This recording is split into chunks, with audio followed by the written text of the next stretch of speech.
Rasulullah SAW ditanya tentang seorang yang, ya Rasulullah, ada orang jihad, yuqatil, turun ke medan perang, dia berjuang, ada yang karena berani, ada yang karena unsur kekerabatan, kefanatikan, ada juga yang karena riya. Maka ayyudzalika fi sabilillah, di antara itu yang mana orang yang termasuk perjuangannya itu di jalan Allah. Ini hari pahlawan nih, pas banget nih. Banyak orang-orang yang berjuang memerdekakan Indonesia, ya kan? Apakah semua orang-orang yang berjuang dulu melawan penjajah, melawan orang-orang yang tidak baik itu, apakah semua pahlawan itu dikategorikan mujahid fisabilillah? Kalau pahlawan oke, siapapun mereka, apapun niat mereka, mereka punya jasa. Ya. Tapi apakah termasuk mujahid, disebut itu mereka itu jihad di jalan Allah? Faqala Rasulullah sallallahu alaihi wasallam, Rasulullah bersabda, siapa orang yang disebut jihad di jalan Allah? Man qatal, barang siapa yang berjuang. Tujuannya litakuna kalimatullahi hiyal ulya, untuk menjadikan agama Allah adalah yang teratas, yang tertinggi. Fahuwa fi sabilillah, maka dia orang yang berjuang di jalan Allah. Ngusir Belanda, penjajah, niatnya apa?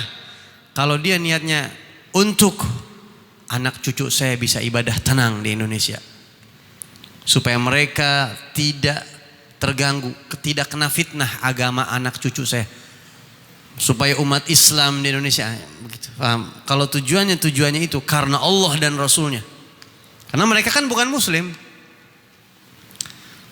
Dan ada satu kitab judulnya Man Nasyarul Islam fi Syarq Asia, siapa yang menyebarkan Islam di Timur Asia.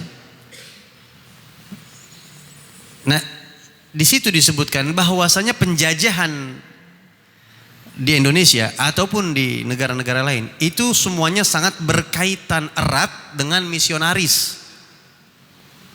Paham? Indonesia dijajah, mungkin sebagian orang memandang itu kacamata untuk kebutuhan karena ingin memperluas wilayah teritorial, mungkin karena ingin untuk perekonomian, rempah-rempah dan sebagainya. Itu cuma sampingan-sampingan. Para peneliti, para sejarah mengatakan tujuan mereka itu sebenarnya menjajah apa? Misionaris. Mereka membawa agama mereka ingin meruntuhkan Islam di sini tujuannya. Cuma kemasannya aja dengan kemasan seperti itu. Makanya kenapa Allah beri kemenangan? Karena para pahlawan kita banyak yang niatnya karena Allah. Kayak Bung Tomo ya, Allahu Akbar, wah jihad banget itu. Jihad banget kan, masih ada rekaman sampai gini hari itu. Pakai takbir dia. Niatnya udah karena Allah. Begitu. Bersama para ulama. Ya, dan memang memang mereka itu bukan Muslim, yang dilawan Muslim. Dan mereka juga punya taktik yang sebenarnya taktik yang mereka lakukan bukan cuma perang dengan senjata, bukan. Tapi mereka juga melakukan strategi yang memecah belah umat Islam, pemurtadan. Sehingga para pejuang yang memerdekakan Indonesia, insya Allah mayoritas semuanya fisabilillah, insya Allah. Karena zaman dulu orang masih dekat sama ulama. Jenderal Sudirman aja Islamnya kencang banget kan. Bung Tomonya aja masih begitu. Takbir Allahu Akbar, masih takbir dulu. Kalau sekarang radikal begitu. Bisa dibilang radikal. Kalau dulu masih kencang.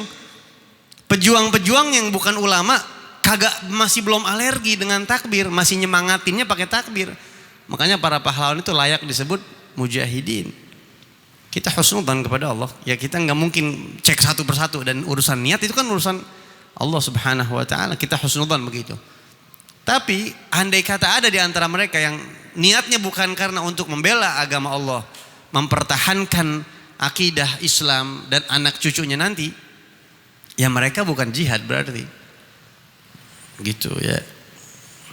Paham ya? Pas banget ini, pas banget pembahasannya 10 November ya. Pas banget tuh, kagak sengaja tuh. Wa warada fil hadits aidan. Disebutkan juga dalam hadis innamal a'malu binniyat wa innamal likulli imrin ma nawa. Jadi mereka itu para pejuang, Masya Allah. Mereka berjuang tanpa pamrih ya. Insya Allah kita husnudzan, mereka ikhlas. Yang kagak disebut namanya sampai sekarang kita kagak ngeh mungkin nama-namanya. Siapa nama-nama para pahlawan? Ada ribuan. Yang kita hafal berapa? Apalagi bocah sekarang. Ya Allah, tanya nama pahlawan. Pancasila aja udah kagak hafal. Bocah sekarang ya. Maka dari itu para ulama ngajarin kita kalau kita lagi baca tahlil tuh, pas lempengan baca doa tahlil, kan kita sebutin tuh ila arwahi fulan fulan fulan fulan fulan fulan fulan. Nah nanti ada bagaimana orang-orang Bib yang anak cucunya kagak ngedoain, kuburannya nggak pernah diziarahin, padahal dia ikut merdekain Indonesia dulu. Jangan takut, ulama pinter.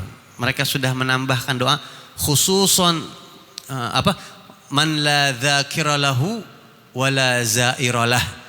Orang-orang yang namanya kagak pernah disebut-sebut dan kagak pernah ada yang ziarahin. Keren ya ulama. Ya Allah, orang-orang yang namanya kagak pernah disebut, nggak pernah dikenang dan kagak pernah diziarahin, sampaikan juga kepada mereka pahalanya ya Rabb. Man la dzakira lahu wala zairalah. Tuh ulama tuh. Insyaallah ulama kita ya. Jadi kita ada timbal balik sama mereka gitu. Para pahlawan yang namanya kagak kesebut nyampe insyaallah.